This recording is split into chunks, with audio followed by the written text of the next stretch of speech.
Good morning to you. Coming up in just a moment, as a shocking new survey reveals, more than 50% of women believe some rape victims should be held accountable for their role in their sex attack.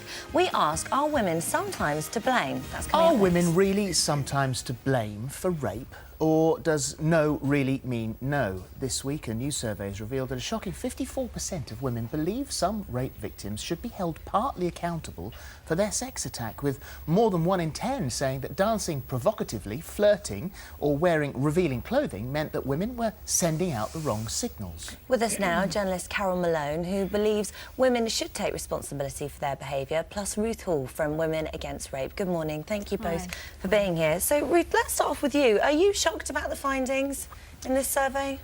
We're not terribly surprised. First of all, women are trained to blame ourselves from very young. We're blamed for everything. Even mothers are blamed for what their children do. And when you say that a quarter of women have themselves been raped, you see that it's not just women turning on other women, it's also women saying, there must have been something I did. And I think we also feel we don't want to believe it can happen to us. If it hasn't happened, you think, it must be something she did, because that's a way of thinking, well, it couldn't happen to me because I'm careful. And there's all sorts of things that go into that. Also, you have to take account of the fact it's very hard times. And when times are hard, people do tend often to turn on each other. And I think partly what you see is a result of that. So there's a lot that goes into it. But what you have to ask is, what does it mean to say a woman is responsible for her own rape? Are you saying that she shouldn't report to the police because really it's her fault? Are you saying there's the implication that if she does report, the police shouldn't take it seriously because she was asking for it? Are you saying that the courts are right to put her on trial, you know, for what she was wearing or where she was going, and then the man shouldn't be convicted? Because that implication, and that is what actually happens, that implication means that the men who really are the ones responsible, they're free to do it again. Well, the report also found that 1 in 10 people were unsure whether they would report being raped to the police. 2% said they definitely wouldn't, and the main reasons were too embarrassed, ashamed, wanting to forget that it had ever happened in the first place, or not wanting to go to court. So there are a great many of these rapes which do go unreported. You know, it's very interesting. It looks like the survey asked for that response, and those are the percentages they got. But when they asked women to say in their own words why they didn't report, most of the women said that they didn't think they'd get justice. Well, and that is women's experience. The conviction rate is so low. 20% of cases actually go to court end in conviction, which is terrible. Yes, and of the cases that are reported to the police, only 6.5%, because a lot don't even make it as far as the courtroom. Women don't have the support of the criminal justice system, and partly that is the police and the Crown prosecutors who make the decision of whether it should go to court, and the judges and the lawyers, you know, not really believing in women's right to say no. And that's where the leadership has to come from. You know, you won't get the public condemning rape outright, simply as they should, so long as the courts and the police are not doing that. So let's just confirm your position, and you say that there are no circumstances, under any circumstances, where a woman should be held accountable for her own attack. That's right. Even if you go back to the man's house, if you get into bed, you know, the law says that you can say no at any point, even when you've started. And the law is quite right, because sex is supposed to be a consensual activity.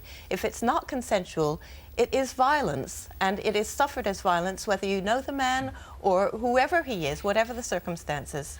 There isn't an excuse for it. Carol, that is quite rightly very clear-cut, very black and white, but life isn't clear-cut and black and white, and sometimes some of these attacks occur when life is very blurry. Yes, and as a woman, I'm not going to sit here and say any woman, one, deserves to be raped or any woman asked to be raped. However, I do think there are certain circumstances in which a woman should take responsibility for her own body. And I'm talking about, you know, we're all used to these pictures now of seeing women careering around our city centres on, you know, on night times with their dresses around their neck, with their knickers around their ankle, bearing their bare backsides to a camera, having sex against walls in the streets. Now, those girls who get raped, if one of those girls got into a car and drove a car and killed 5 people, she would be to blame, absolutely, and the law would hold her to blame for that, and she would be sent to prison.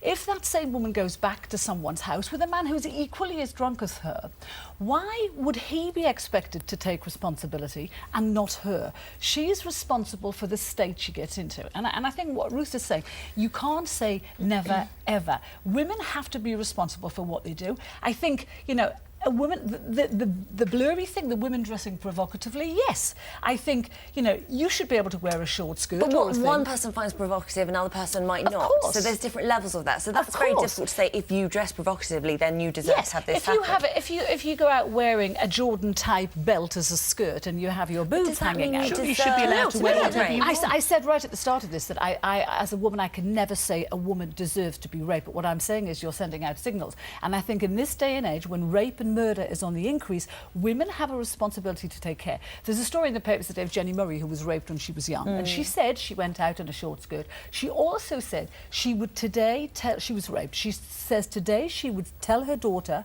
to be responsible with drink and to not dress too provocatively, because you have to take care of yourself. Isn't the issue here then not necessarily telling our daughters to, which obviously goes without saying, but not to drink, not to dress provocatively, all those blurry lines that we can't quite clearly get, and tell our sons no means no? No. Like, You're not saying don't drink, you're saying there comes a point, if you're going to get so paralytic, you can't stand, you can't talk, you're lying in a gutter in the street and something happens to you. But listen, I do you wouldn't think say you have that to if a take person is murdered. Do you say they should take responsibility for having been drunk no, then?